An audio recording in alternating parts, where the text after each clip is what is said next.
Hello అండి, welcome to our channel. ఈరోజు నేను చూపించబోయే రెసిపీ టమాటా కాయ పచ్చడి అండి. కాయలండి, నేను ఒక 1/4 కిలో తీసుకున్నాను. కట్ చేసి పెట్టేసుకున్నాను. మరీ చిన్నగా చాప్ చేసుకోకుండా ఇలా చేసి పెట్టేసుకోండి.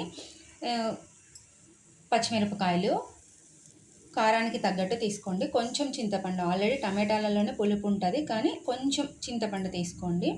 1 టేబుల్ స్పూన్ శనగబ్యాళ్ళు, ఒక 1/2 టేబుల్ స్పూన్ మినప్పాలు అండి.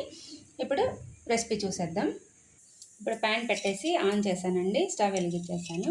హీట్ అయిన తర్వాత కొంచెం ఒక 1.5 టేబుల్ స్పూన్ అలా ఆయిల్ వేసేసుకొని, ఆయిల్ హీట్ అయిన తర్వాత మినప్పాలు, శనగబ్యాళ్ళు వేయించుకుంటున్నాను. ఇప్పుడు ఆయిల్ హీట్ అయిపోయింది. ఆయిల్ హీట్ అయిపోయిన తర్వాత మినప్పాలు, శనగబ్యాళ్ళు వేయించుకుంటున్నానండి. ఇప్పుడు ఇవి రోస్ట్ అయిపోయాయి, బాగా వేగాయి కదండి. మీరు ఇంత వద్దు అనుకుంటే కొంచెం తక్కువ కలర్ అయినా తీసుకోవచ్చు. ఇవి తీసి పక్కన పెట్టేస్తున్నాను. తర్వాత సేమ్ ప్యాన్లో ఒక 3 టేబుల్ స్పూన్ అలా మనం టమాటాలు తీసుకున్న దానికి తగ్గట్టు ఆయిల్ తీసుకోవాలి. ఇదేం నిల్వ పచ్చడి అయితే కాదండి, అయితే 3 to 4 డేస్ ఉంటుంది.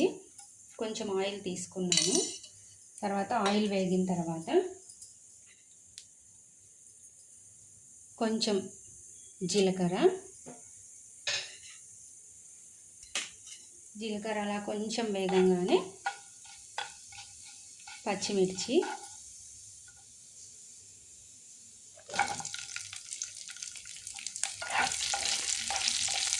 కొంచెం వేగిన తర్వాత టమాటాలు, చింతపండు అన్నీ వేసుకోవాలండి.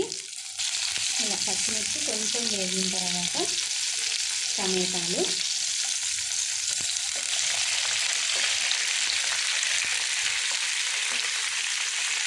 దాంట్లో చింతపండు కూడా వేసేస్తున్నాను. ఇది ఒకటేసారి మగ్గించేస్తాను. ఇలా అన్నీ ఒకసారి కలిపి మధ్యలో ప్రెస్ చేస్తూ ఉండండి. మూత ఏం పెట్టాల్సిన అవసరం లేదు. ఆవిరి కాకుండా ఇలాగే మగ్గాయి అనుకోండి, వాటరే అవసరం లేదండి. వాటర్ వేసుకోకూడదు. వాటర్ వేసుకుంటే 1 or 2 డేస్ అంతే అండి. 2 డేస్ కంటే ఎక్కువ ఉండదు. సో వాటర్ వేసుకోకుండానే మగ్గించుకోవాలి. ఇలా మనం మధ్యలో కలుపుతూ ఉంటే మెత్తగా అయిపోతుందండి. దీన్ని మనం మిక్సీకి వేస్తాం కాబట్టి ఎలాగో బాగా మగ్గిన తర్వాత చల్లార్చిన తర్వాత మిక్సీకి వేసుకుంటే సరిపోతుందండి. ఇలా మధ్యలో కలుపుతూ ఉండాలి. నేనైతే మూత ఏం పెట్టలేదండి, ఎందుకంటే టమాటాలోనే వాటర్ ఆల్రెడీ ఉంటుంది కాబట్టి మూత ఏం పెట్టాల్సిన అవసరం లేదు. త్వరగానే మగ్గిపోతాయి. ఒక 15 to 20 మినిట్స్ అంతే. ఇలా వాటర్ అంతా పోయిన తర్వాత మనము స్టవ్ ఆఫ్ చేసేసుకొని చల్లారిన తర్వాత మిక్సీకి వేసుకోవాలి.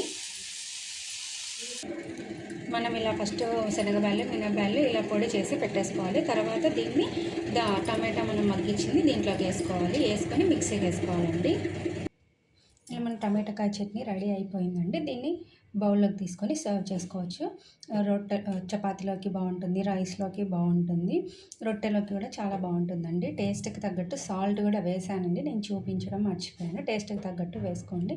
Thanks for watching. Please like, share and subscribe.